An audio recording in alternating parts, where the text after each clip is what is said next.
ശ്രീ നികേഷ് കുറെ കാലം അദ്ദേഹം സ്വന്തം ഭാര്യയെ തള്ളി പറഞ്ഞു, ഇപ്പൊ അമ്മയെ തള്ളി പറയുന്നു. നാളെ അദ്ദേഹം പിതാവിനെ തള്ളി പറയും, സഹോദരങ്ങളെ തള്ളി പറയുന്നത് വലിയ കാര്യമൊന്നുമില്ല. ഇയാൾ നരേന്ദ്രമോദി അല്ല നുണേന്ദ്രമോദിയാണെന്ന് രാജ്യം തിരിച്ചറിഞ്ഞുകൊണ്ടിരിക്കുകയാണ്.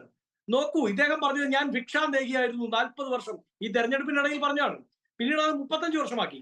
35 ജാലിയാവില്ല. കാര്യം 53-ാമത്തെ വയസ്സിൽ ഇയാൾ ഗുജറാത്ത് മുഖ്യമന്ത്രിയാണ്. 53-ാമത്തെ വയസ്സിൽ ഗുജറാത്ത് മുഖ്യമന്ത്രിയാവുന്ന നരേന്ദ്രമോദി 25-ാമത്തെ വയസ്സിൽ വിവാഹം കഴിക്കുമ്പോൾ ഭിക്ഷാന്തേഹിയായിരുന്നോ?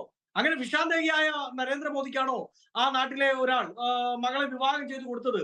ആണെന്നേ. നരേന്ദ്രമോദി ഭിക്ഷാന്തേഹിയാണ്. അദാനിയുടെ അംബാനിയുടെ കയ്യിൽ നിന്ന് മാത്രമേ മേടിക്കുകയുള്ളൂ എന്നൊരു പ്രശ്നമുണ്ട്. രണ്ടാമത് KVS പറഞ്ഞൊരു കാര്യമുണ്ട്. എന്നാൽ അഴിമതിയിൽ കുളിച്ചു നിന്നൊരു ഗവൺമെന്റിനെ താഴെ ഇറക്കി 2014.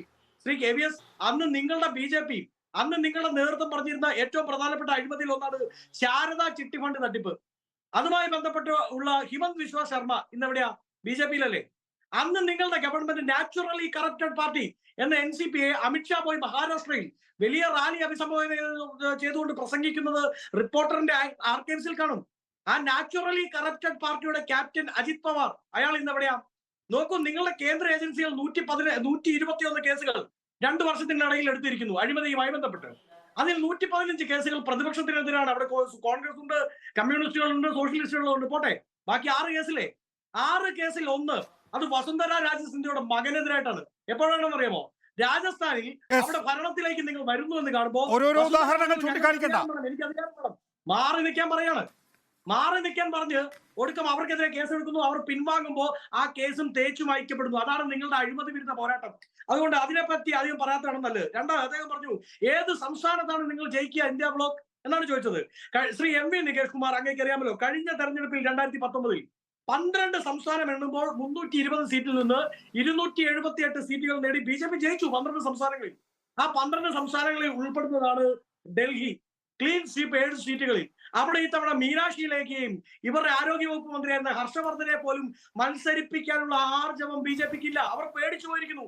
ഈ തവണ ക്ലീൻ സ്വീപ്പ് ഉണ്ടാവുമോ? ഡൽഹി, ഹരിയാന, പഞ്ചാബ്, മഹാരാഷ്ട്ര, രാജസ്ഥാൻ അടക്കമുള്ള സംസ്ഥാനങ്ങളാണ് ഈ 12 സംസ്ഥാനങ്ങൾ. അവിടെ നിന്ന് ഈ തവണ ഇവർക്ക് 278 കടക്കാൻ പറ്റുമെന്ന് KVS വിചാരിക്കുന്നുണ്ടെങ്കിൽ അത് മലർപ്പടിക്കാരന്റെ സ്വപ്നം മാത്രമാണ്. ബീഹാർ, എന്താ ബീഹാറിലെ അവസ്ഥ?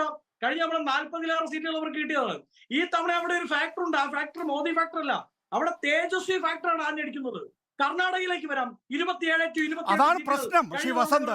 അതായത് തേജസ്വി ഫാക്ടർ ഉണ്ട്, കെജ്രിവാൾ ഫാക്ടർ ഉണ്ട്, ഉദ്ധവ് ഫാക്ടർ ഉണ്ട്, പവാർ ഫാക്ടർ ഉണ്ട്, സ്റ്റാലിൻ ഫാക്ടർ ഉണ്ട്. പക്ഷേ രാഹുൽ ഫാക്ടർ ഇല്ല, കോൺഗ്രസ് ഫാക്ടർ ഇല്ല. രാഹുൽ ഫാക്ടറും കോൺഗ്രസ് ഫാക്ടറും ഉണ്ടെങ്കിൽ മാത്രമേ ഇന്ത്യ ബ്ലോക്കിന് അധികാരത്തിലേറാൻ സാധിക്കൂ. അല്ല, ഇതിനെല്ലാം ഒന്നിച്ചു കൊണ്ടുപോകുന്ന ഫാക്ടറിന്റെ പേരാണ് രാഹുൽ ഫാക്ടർ. എല്ലാവരെയും കോർത്തിണക്കി കൊണ്ടുപോകുന്ന സംവിധാനം തന്നെയാണ് എല്ലാ കാലത്തും കോൺഗ്രസിന്റേത്.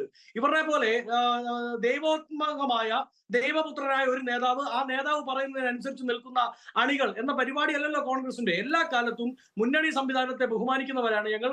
അതിനെ കോർത്തിണക്കുക എന്നുള്ള വലിയ ഉത്തരവാദിത്തമാണ് കോൺഗ്രസ്. അത് ഈ തവണ കോൺഗ്രസ് ചെയ്യുകയും ചെയ്യും. അതിലെന്താ സംശയമുള്ളത്? അതുകൊണ്ട് തന്നെ 2014-ലെയോ 19-ലെയോ അവസ്ഥയല്ല 2024-ലേക്ക് എത്തുമ്പോൾ ഞാൻ അതാണ് അക്കാര്യത്തിലുള്ള താങ്കളുടെ കാഴ്ചപ്പാട്.